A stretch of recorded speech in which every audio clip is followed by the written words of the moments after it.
Oh, hi, everybody. Oh, what, you saying that joke's old? Well, too bad, because I still love it. I am here in the dark chasm of old, which I mistakenly referred to as the dark chasm of the abyss many times. I have a +10 lightning priest's chime and 22 faith, and I'm going to be making an attempt to fight the Darklurker. I am unclear how much physical defense is going to do against this, how much I need that for this. I don't know if I need any at all, but I'm swapping out my steel protection ring for the lightning clutch ring. But, so, I don't know. I mean, I know that this works well with Great Lightning Spear, but it may very well not work at all with regular Lightning Spear. So I'm just going to pop in there and fight the Darklurker. Look at the bloodstains. My God, look at this. I am going to mention, though, that I stupidly, because I wanted to do this off camera and just come right to this point and cut in and fight, that I missed some dialogue with Grandal where he says, you know, we've ranked up in the Covenant because we've lit 3 of the flame things. So I'm sorry about that we missed that. And we actually got a Resonant Soul, a Hex. So let's see how good my Lightning Spear is, or I'm going to have to try to do some of this physically. Okay?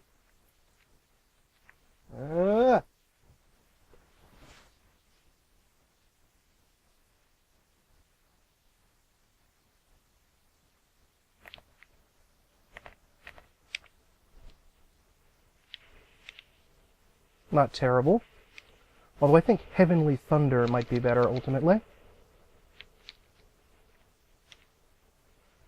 I heard that Heavenly Thunder was really good against this guy.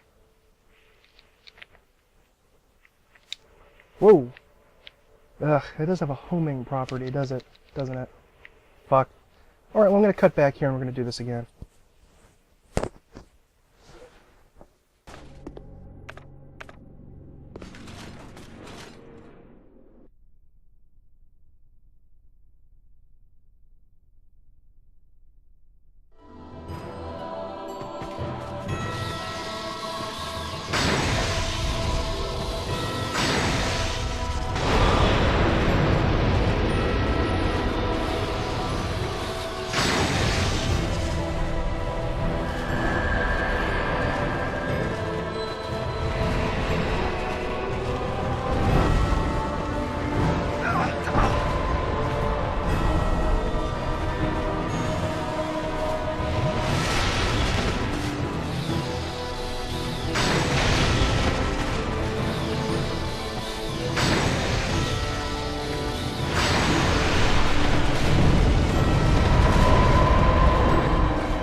It took me, I think, about 15, 20 human effigies, numerous things of crimson water. I used up every single Estus flask I had, and maybe about 10, 15 wilted dust herbs, and good hour and a half, 2 hours of my life, but I finally defeated the Darklurker. Let's talk to Grandal before I completely lose the will to live.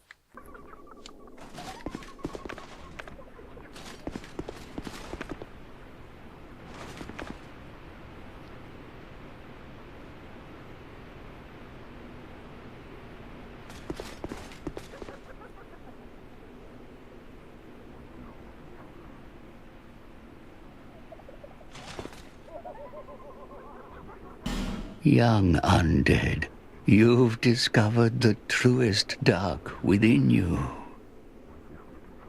A deep, deep dark it is. The dark that we must all face. We need the abyss more now than ever.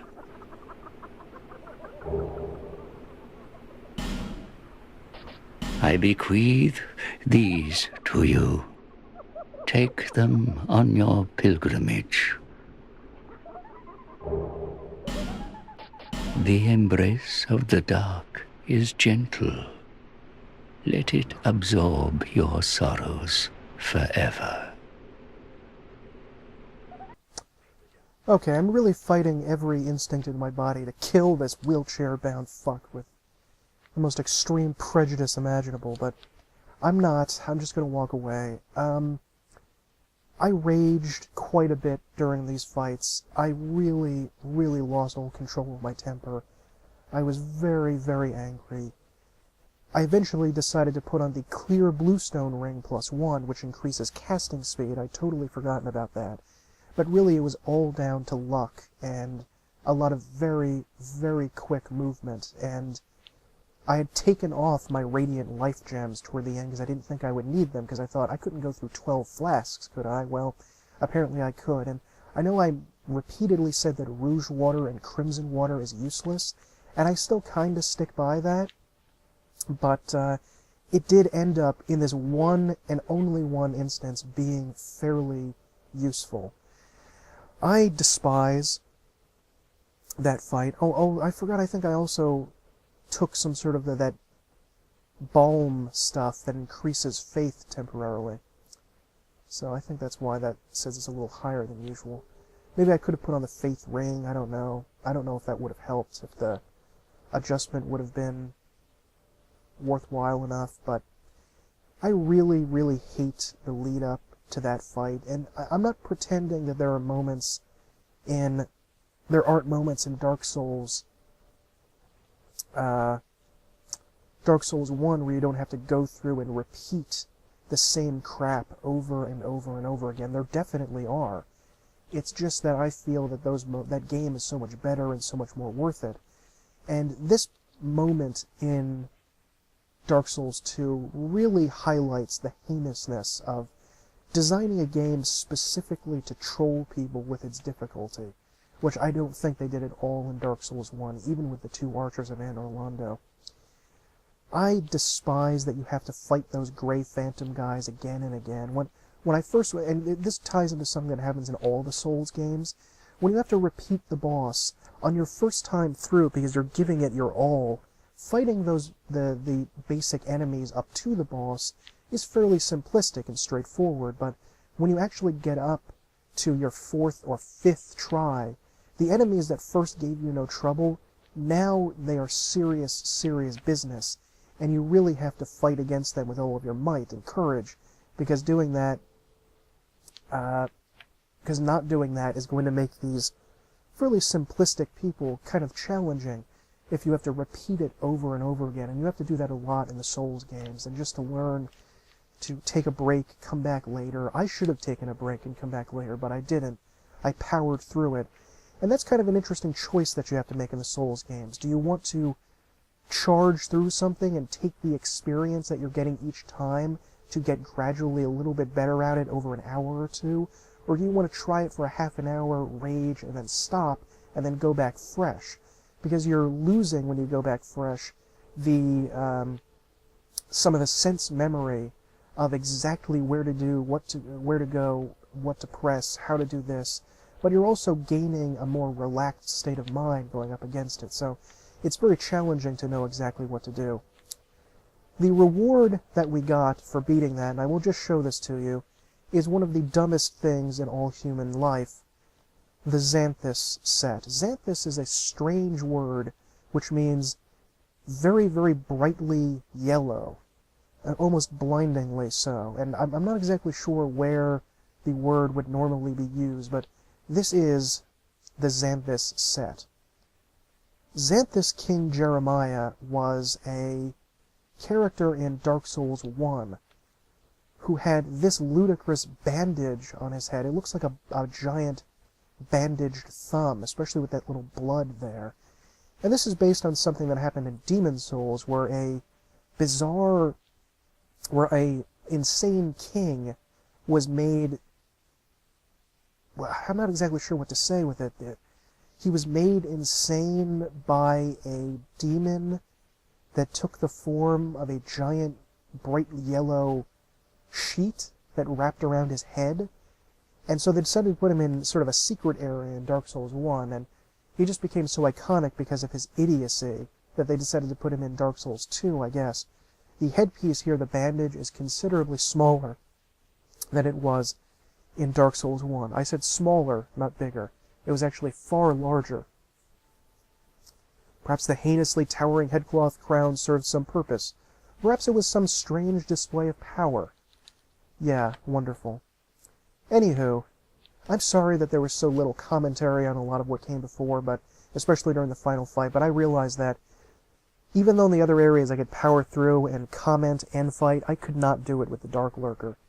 And the big reason, the actual reason you want to fight the Darklurker is if you're going for a faith build, you can get this, the Dragon Chime.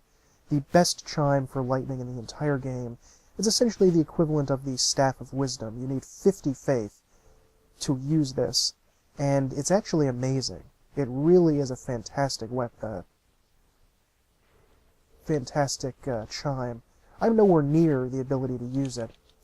I don't really know what else to do in this episode, so I'm just going to get naked. I'm going to stay a little away from Dark Souls 2 for a little while because I'm fucking pissed off at it. Really, I think the only thing we have left to do is the last area, the final two bosses of the game, the Chandra and Aldia. I'm not that great at fighting Aldia, but I'm going to make an attempt. So really, that's pretty much it before we get into New Game Plus. So, I'm going to put my clothing back on and go relax far away from Dark Souls 2 for a while. This thing is pissing me off. This darn game. Where am I? There we go. But after all the rage and all the anger, I will praise the sun. I still have some faith. I'll see you guys in the next episode.